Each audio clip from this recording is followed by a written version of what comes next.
Hello everyone, welcome to Texture Math. आज के session में हम कोबोल से रिलेटेड एक और टॉपिक कवर करेंगे, जिसमें हम देखेंगे कि कौन से ऐसे वेज हैं जिनके थ्रू हम हमारे प्रोग्राम फ्लो को मूव कर कर या चेंज करके रिडायरेक्ट करके किसी पर्टिकुलर पैराग्राफ पे मूव करवा सकते हैं। ठीक है, तो बहुत से ऐसे सिनेरियोज आपको मिलेंगे प्रोग्राम के अंदर, जहाँ पे आपको कहा जाएगा कि आपको यहाँ से प्रोग्राम को जो फ्लो है, प्रोग्राम का जो फ्लो है उसको रीडायरेक्ट करना है किसी पर्टिकुलर पैराग्राफ पे। अब पैरा क्या होता है ये हम ऑलरेडी डिस्कस कर चुके हैं। हमने एक थियोरेटिकल सेशन कवर किया था जिसमें हमने इसके पूरे टॉपिक को डिस्कस करा था कि क्या क्या पॉइंट्स हैं इसके, कौन से रूल्स होते हैं पैरा बनाने के, है ना। उसके बाद वाले सेशन में हमने देखा कि बेसिक पैरा बनता कैसे है। वहाँ पे जस्ट हमने 2 पैराग्राफ बनाए थे और उसको यूज़ करके देखा था। इस सेशन में पर्टिकुलरली हम देखने वाले हैं कि अगर हमारे को अपना नॉर्मल प्रोग्राम फ्लो चल रहा है और उसके बाद में हमें कहीं भी ऐसी सिचुएशन आती है जहाँ हमें इसको रीडायरेक्ट करना है फ्लो को, तो वो कैसे करते हैं। ठीक है, इस सेशन में वो डिस्कस करेंगे, फिर नेक्स्ट सेशन में इससे रिलेटेड और टॉपिक भी कवर करेंगे। तो स्टार्ट करते हैं सेशन। सेम प्रोसेस हम फॉलो करेंगे। यहाँ पे एक प्रोग्राम मैंने ऑलरेडी क्रिएट किया हुआ है, मैं सबसे पहले आपको वही प्रोग्राम वॉक थ्रू करवाऊंगा और उसके बाद में फिर हम देखेंगे अपना मेन जो प्रोसेस है कि कैसे वो परफॉर्म हो रहा है, कैसे रिडायरेक्ट हो रहा है, क्या सिंटैक्स हमें यूज़ करना है, ये सारी चीज़ें हम इस सेशन में कवर करते हैं। तो यहाँ पे मैं ऑप्शन 2 लेके ओपन कर रहा हूँ। प्रोग्राम मैंने ऑलरेडी क्रिएट किया हुआ है टेस्ट पीजीएम नेम से।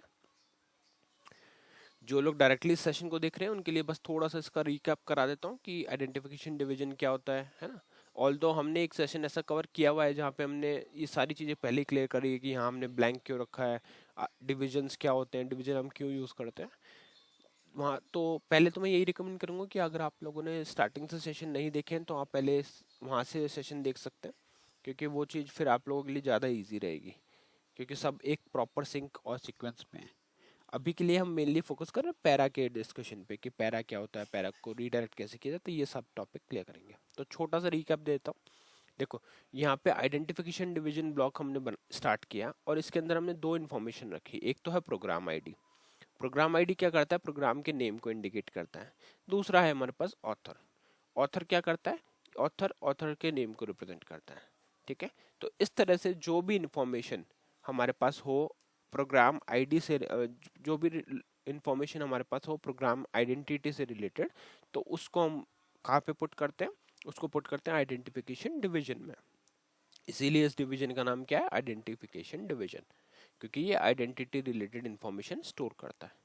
ठीक है, तो इससे बेनिफिट ये होता है कि कोई भी डेवलपर अगर प्रोग्राम रीड करने जाता है, एनालिसिस करने जाता है, तो उसको पता चल जाता है कि प्रोग्राम के रिलेटेड डिटेल क्या है, प्रोग्राम का नेम क्या है, ऑथर कौन था, या और भी बहुत सारी ऐसी इन्फॉर्मेशन है जो आप यहाँ स्टोर कर सकते हो। अभी के लिए बस अपन ये 2 ही रखेंगे, बट आप अपनी रिक्वायरमेंट के अकॉर्डिंग लाइक डेट रख सकते हो, मॉडिफिकेशन डेट वगैरह ये सब चीज़ें रख सकते हो। ठीक है, उसके बाद में हमने क्या किया, यहाँ पे मल्टी लाइन एक कमेंट बना लिए, है ना। तो एस्ट्रिक यहाँ पे यूज होता है, एग्जैक्टली आपको 7th प्लेस पे एस्ट्रिक रखना होगा। उसके बाद आप जो भी पुट करोगे वो क्या आएगा, आपका कमेंट आएगा। तो ये तीनों लाइन आपने रखी और कमेंट हमारा यहाँ पे स्टोर हो गया। ठीक है, अब इसके बाद में लाइन नंबर 9 पे हमने स्टार्ट कर दिया प्रोसीजर डिवीजन। ठीक है, तो यहाँ से हमारा क्या स्टार्ट हो जाएगा, प्रोसीजर डिवीजन। और लास्ट में ये स्टॉप रन हम रखते हैं ये प्रोग्राम को टर्मिनेट करने के लिए। तो इसमें अभी सिंपल सा कोड है, जस्ट इसको अब हम मॉडिफाई करेंगे क्या समझने के लिए कि कैसे फ्लो को रीडायरेक्ट करते हैं। चलो स्टार्ट करते हैं। तो यहाँ पे हम क्या करेंगे, यहाँ पे देखो सबसे पहले इसको यहाँ से पेज अप कर लेते हैं, कुछ ब्लैंक लाइन इंसर्ट कर लेते हैं। तो मैंने यहाँ पे किया आई फाइव सॉरी I5। हाँ, यहाँ पे कुछ टेक्स्ट एक बार डाल के रखते हैं और फिर हटा देंगे इसको, जस्ट लाइन इंसर्ट करने के लिए। अब हम क्या करेंगे, देखो यहाँ पे एक हम बनाएंगे पैरा। तो पैरा बनाने के लिए सिंपल नेम देते हैं पैरा 1। ठीक है, पैरा 1 पैरा 2 से आप लोगों को थोड़ा सा इजीली समझ में आ जाएगा, वरना आप लोग मीनिंगफुल नेम भी दे सकते हो। मैं अभी के लिए पैरा 1 देता हूँ। इसके अंदर हम 2 ही लाइन प्रिंट करके देख लेते हैं। तो डिस्प्ले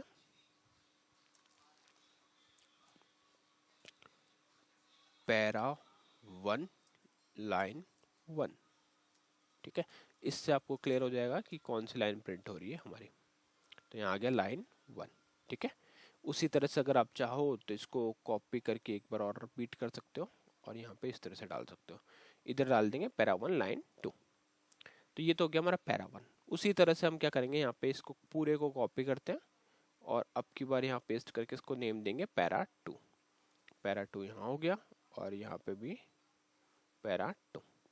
ठीक है, इसी तरह से सिंपल इसको फिर से कॉपी कर लेते हैं, 2-3 पैरा होंगे तो और इजीली समझ में आएगा आपको।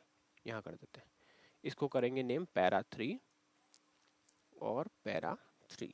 ठीक है, तो ये तीनों पैरा हमने बना लिए। अब देखो हमारी रिक्वायरमेंट क्या है।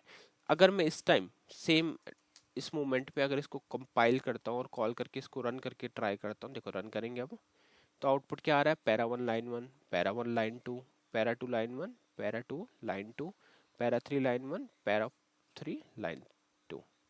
ठीक है, तो ये तो क्या हो गया, नॉर्मल फ्लो हो गया। अब बात होती है यहाँ पे कि रीडायरेक्ट कैसे करें। तो एक मेथड मैंने आपको ऑलरेडी लास्ट सेशन में बताया था जहाँ पे हमने परफॉर्म का यूज किया था, तो उसको अपन कैसे यूज कर सकते हैं। देखो ऐसे सिंपली आपको लिखना परफॉर्म और यहाँ मैंने लिख दिया पैरा 3। ठीक है, तो अब ये क्या करेगा, प्रोग्राम स्टार्ट करते ही सीधा ये लाइन देखेगा और सीधा प्रोग्राम का फ्लो जो है वो रीडायरेक्ट कर देगा किस पे, पैरा 3 पे। कैसे पता चलेगा, देखो कंपाइल करो, कॉल करो, देखो क्या आ गया, पैरा 3 लाइन 1, ये अभी हमारा करंट आउटपुट आ रहा है, पैरा 3 लाइन 2 आउटपुट आ गया। मतलब हमारा जो प्रोग्राम का फ्लो है वो रीडायरेक्ट हो गया 3 पे। उसी तरह से अगर 2 पे करोगे तो क्या होगा, अब देखो 2 पे एक चीज और इंटरेस्टिंग है, 2 पे इसको किया, कॉल करते हैं, पैरा 2 लाइन 1, ये हमारा अभी का आउटपुट आ रहा है। ठीक है, फिर आया para 2 line 2, para 1 line 1, para 1 line 2 और पैरा 2 लाइन 1, यहाँ पे para 2 line 2, para 3 line 1, para 3 line 2, ये हमारे पास आउटपुट आया। ठीक है, तो इसको इधर से ओपन करोगे तो एक मेथड तो हमने देखा जिसमें परफॉर्म के थ्रू, अब परफॉर्म कर क्या रहा है, परफॉर्म इसको पूरा रन करता है, फिर इसके बाद में जो भी नेक्स्ट लाइन उसको अवेलेबल मिलती है वहां पे वो रन करता है। ठीक है, अब इसी तरह से अगर जैसे अभी हम यहाँ पे परफॉर्म पैरा 2 की जगह पे फॉर एग्जांपल हमारे को कोई और लाइन यूज करनी है और उससे हमारे को उसको मूव करवाना है, तो हम क्या करेंगे, मैं आपको परफॉर्म का इन डिटेल भी बताऊंगा कि कैसे वो चीजें वर्क कर रही है ना। बट अभी के लिए बस आप इतना देख लो कि ये रिडायरेक्ट कर रहा है परफॉर्म, बाकी क्या फ्लो रहता है, कैसे रिटर्न होके वापस स्टार्ट करता है, वो सारी चीजें अपन एक एक टॉपिक में क्लियर कर लेंगे। बट अभी के लिए बस हम देख रहे हैं कीवर्ड्स क्या है ना, क्योंकि एक बार आपको कीवर्ड्स का आइडिया हो जाएगा फिर आपको मैं ये चीजें समझाऊंगा तो और इजीली समझ में आएगा। नेक्स्ट आता है हमारे पास गो टू, है ना, ये आप में से हो सकता है कुछ लोगों ने सीएल में यूज किया, तो इस तरह से आपको लिखना पड़ेगा गो टू और इधर लिखना पड़ेगा पैरा 3। तो अब क्या करेगा, ये इस प्रोग्राम के फ्लो को डायरेक्टली रीडायरेक्ट कर देगा पैरा 3 पे। देखो पैरा 3 लाइन 1, पैरा 3 लाइन 2, यहाँ पे आउटपुट आ गया। अच्छा, अगर इसी जगह हम पैरा 2 पे इसको रिडायरेक्ट करें या गो टू से तो क्या आउटपुट आएगा, देखते हैं। यहाँ पे आया